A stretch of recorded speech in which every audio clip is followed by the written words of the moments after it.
Galera, começamos então mais um assunto importantíssimo para essa nossa preparação. Agora a gente começa a conversar sobre os direitos e deveres individuais e coletivos, o famoso artigo 5º do texto constitucional, o dispositivo mais longo da nossa Constituição. E aqui a gente tem muita informação, né?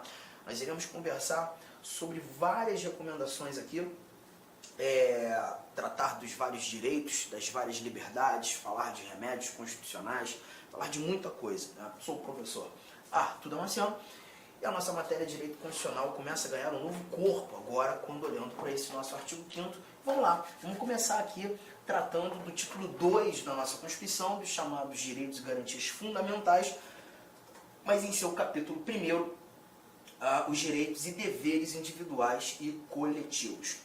Bom, a gente começa fazendo a leitura desse caput, esse cabeçalho, dessa abertura que diz que todos são iguais perante a lei, sem distinção de qualquer natureza, garantindo-se aos brasileiros e aos estrangeiros residentes no país a inviolabilidade do direito à vida, à liberdade, à igualdade, à segurança e à propriedade nos termos seguintes.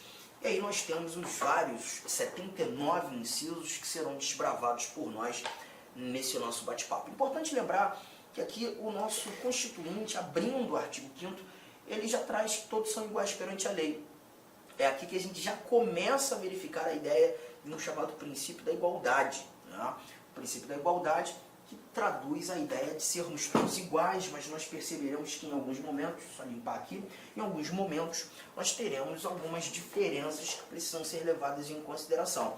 Essas diferenças que nós veremos no decorrer do nosso estudo são diferenças importantes, diferenças que não ofendem o princípio da igualdade, porque na realidade essas diferenças existentes, elas vão buscar nada mais que garantir a igualdade. Muitas vezes há necessidade de se tratar desigual, se tratar diferente, para que consigamos atingir um resultado de justiça social, de igualdade. É tanto quanto paradoxo, num primeiro momento, né, você imaginar tratamento diferenciado para igualar, mas é justamente o que nós veremos. E não sei se você percebeu, nesse nosso caput, o Constituinte ele já traz uma abertura dos valores que nós iremos estudar de maneira mais específica, quando falando da vida, do direito à vida, as várias liberdades, a própria igualdade, a segurança, e aqui a gente fala de segurança pessoal, a gente fala de segurança jurídica e a propriedade. A gente também tem muita coisa relacionada à propriedade no âmbito dos direitos fundamentais. Mas lembre-se que esses vários direitos, de acordo com o caput do artigo 5º, eles são destinados aos brasileiros e aos estrangeiros residentes no país. Mas o Supremo Tribunal Federal também já nos mostrou em orientação que esses direitos eles não estão apenas destinados aos brasileiros e estrangeiros residentes, né? Todo e qualquer indivíduo que aqui no Brasil se encontrar, ainda que esteja em trânsito, nós teremos essa possibilidade, né, da aplicação dos direitos fundamentais. Arthur, mas todos? Não, todos não. Até porque quando a gente começa a estudar direitos fundamentais, nós não estudamos apenas o artigo 5º.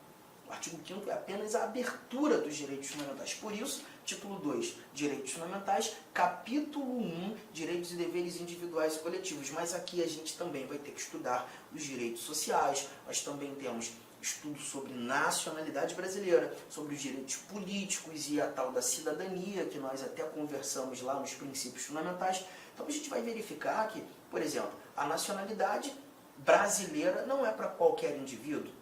O estrangeiro, por exemplo, que tem a pretensão de se tornar um nacional, de conquistar a nacionalidade brasileira, ele vai ter que atender a algumas regras. Alguns requisitos precisam ser cumpridos. Dentre esses requisitos, a residência no Brasil.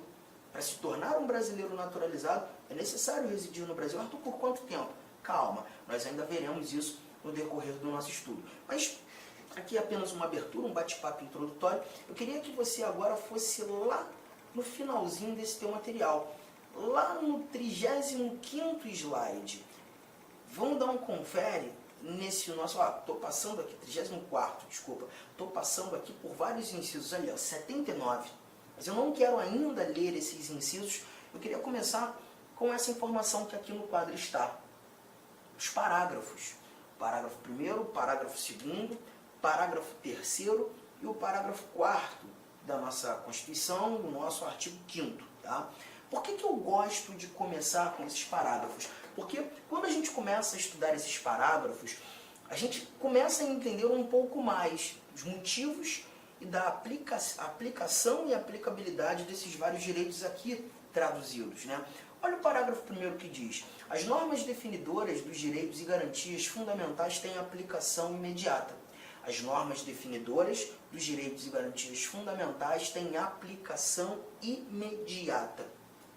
Bom, o que eu costumo fazer em sala, questionando os alunos, eu sempre pergunto: você viu que são 78 incisos. Ali você fala sobre muitas coisas. Direito à vida, liberdades várias, direito de reunião, direito de associação, direito de herança. Você fala de direitos da pessoa presa, você traz remédios constitucionais, você tem coisa pra caramba. Esse estudo aqui pra gente é um dos mais importantes e um dos mais extensos da nossa Constituição. Só que esse parágrafo 1º que está aí na tua tela, ele diz que essas várias normas definidoras dos direitos e garantias, e são várias, têm aplicação imediata. A pergunta que eu costumo fazer em sala é: vocês acham mesmo que todas essas normas que definem direitos fundamentais têm aplicação imediata? Você acha mesmo? Bom, a resposta muitas vezes que eu obtenho em sala é: não, Arthur. Provavelmente não. Algumas normas não têm uma aplicação imediata. E aí eu digo: sim, elas têm. As normas que definem direitos fundamentais têm aplicação imediata. Todas elas têm aplicação imediata. Tá? E por que eu preciso começar com esse parágrafo 1º, te explicar essa informação? Porque quando a gente fala de aplicação, a gente está falando do efeito das normas. Do efeito das normas. E eu preciso que você guarde que toda norma constitucional tem efeito imediato. Toda norma constitucional tem efeito imediato. Inclusive essas, que traduzem os chamados direitos fundamentais. A partir do momento que o Constituinte diz que aquele direito é meu, inseriu aquele direito fundamental no texto constitucional, aquele direito é meu de imediato. O direito fundamental passa a ser meu imediatamente a sua introdução no âmbito dos direitos e deveres individuais e coletivos, no âmbito dos direitos fundamentais. Até porque esse parágrafo 1º fala dos direitos e garantias fundamentais, não só o artigo 5º. Tá? O efeito é imediato. Agora, um cuidado que a gente tem que ter é que, perceba, nem todo direito fundamental tem a aplicabilidade imediata. Nem todo direito fundamental tem a aplicabilidade imediata. Então, cuidado com isso. Aplicação,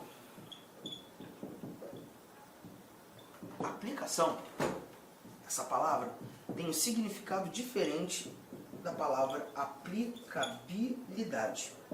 São coisas distintas, bem distintas, tá? Quando você fala aplicação, você está falando, por exemplo, anotei ali, né, o efeito das normas. E já chegamos à conclusão que toda norma que traduz um direito fundamental tem esse efeito imediato, tem a aplicação imediata. Mas nem todo direito vai ter o exercício imediato. A aplicabilidade diz respeito ao exercício do direito, ao poder exercer aquele direito a hora que eu quiser ou imediatamente. Nem todos eles apresentarão esse efeito, esse exercício, essa aplicabilidade imediata. Vamos começar a mostrar alguns exemplos? Anotou isso aqui? Efeito e exercício. Anotou isso aqui? E agora a gente começa a trazer alguns exemplos. Eu vou te mostrar um exemplo aqui muito bom, um exemplo que eu gosto muito, que é o que a gente encontra aqui no nosso inciso de número 40. Inciso 40. Deixa eu apagar aqui para que o seu exame seja nítido. Olha o que temos nesse nosso inciso 40. Esse inciso 40, ele fala justamente 40. Ele traz pra gente o princípio da irretroatividade da lei penal. Princípio da irretroatividade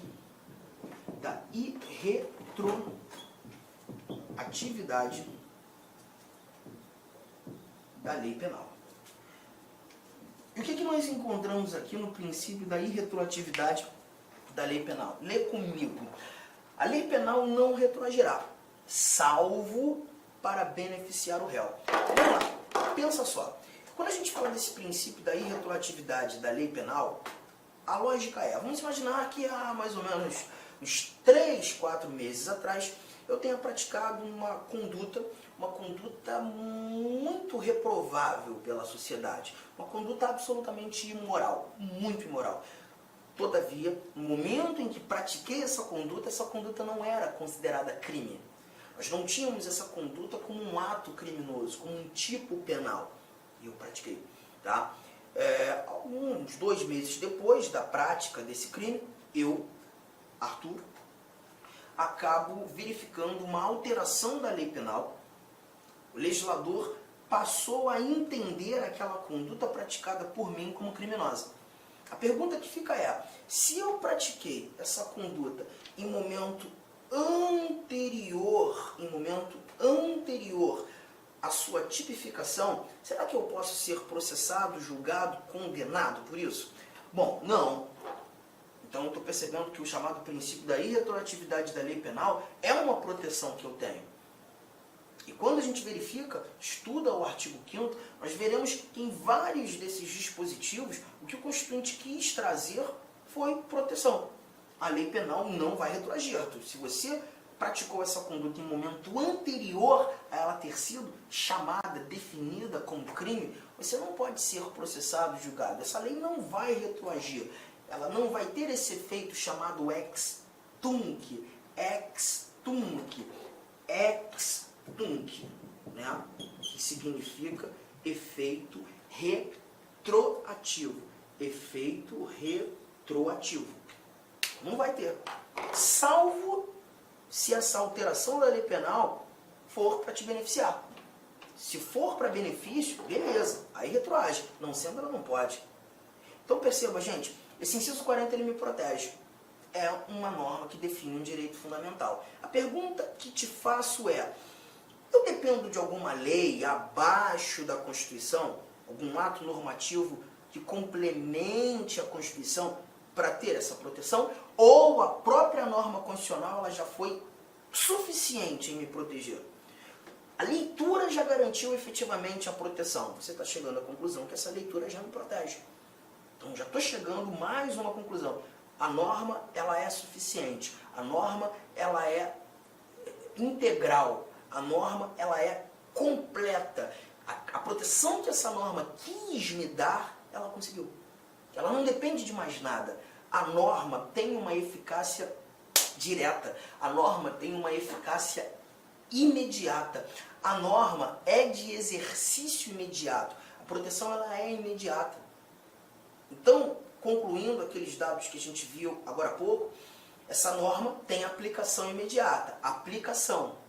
Porque quando a gente fala de aplicação, a gente está tratando daquela norma que tem um efeito imediato. Toda norma tem efeito imediato. Agora, será que, além do efeito imediato, eu consigo praticar, vivenciar, gozar dessa proteção imediatamente? Consigo. Então, aqui você está verificando que essa norma ela tem uma eficácia plena, porque ela é completa. E não houve aqui na anotação a possibilidade de uma restrição. Arthur, a lei penal não retroagirá, salvo para beneficiar o réu. No entanto, se você fizer isso aqui, ela pode retroagir para te prejudicar. Não tem essa exceção. Não existe essa possibilidade escrita, prevista, de se diminuir a minha proteção. A proteção está lá. A norma não retroage em prejuízo. Tamo junto, tranquilo. Então a gente está percebendo essa norma como uma norma de eficácia plena. Só que, espera aí, eu tenho que colocar alguns detalhes aqui na sua anotação. Deixa eu trazer, pela primeira vez, a tela branca, porque esse papo aqui é um papo muito importante a título de prova. Nesse momento, a gente vai começar a analisar a classificação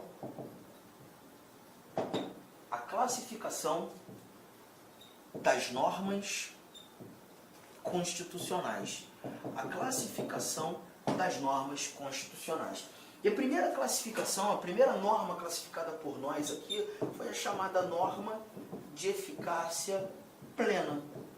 E o que eu quero que você entenda sobre essa norma de eficácia plena? A norma de eficácia plena é aquela norma constitucional que te apresenta o sentido integral.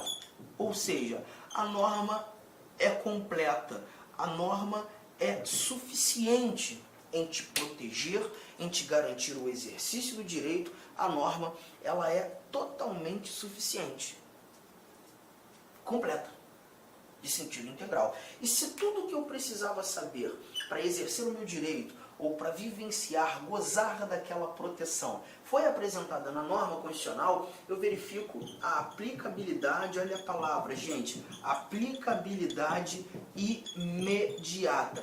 Eu sei que para você, eventualmente que está começando a estudar... Olá, meus amigos! Inicialmente eu peço licença a vocês, pois essa aula é uma aula demonstrativa aqui do nosso querido site LAC Concursos, que nós fizemos um curso focado específico da Guarda Civil Municipal de Sorocaba. Curso este completo, ponto a ponto do edital, super atualizado. Tenho certeza que aqui tem todo o conteúdo necessário e suficiente para que você faça uma excelente prova nesse concurso.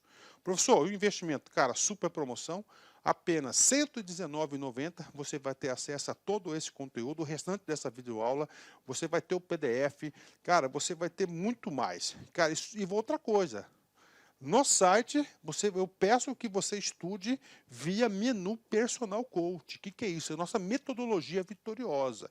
Tá? Ali, nosso setor pedagógico pegou todo o conteúdo, transformou em metas diárias de estudos. Cada meta que você cumpre é uma meta importante rumo à sua aprovação. Tudo bem? Professor, qual que é a minha meta? É sempre antecipar a meta. Vamos supor que hoje é dia 15 de julho. Cara, você tem que já fazer de hoje e de amanhã, dia 16. Eu vou terminar mais cedo, você refaz, você faz revisão. Você não quer passar? Então vem comigo aqui na LAC Concursos. Tem um link aqui embaixo para você diretamente lá fazer a sua matrícula. Pode vir, não é fake news, cara, não tem golpe. Nossa seriedade aqui é muito grande. Nós queremos que você conheça o nosso serviço. Valeu, tchau!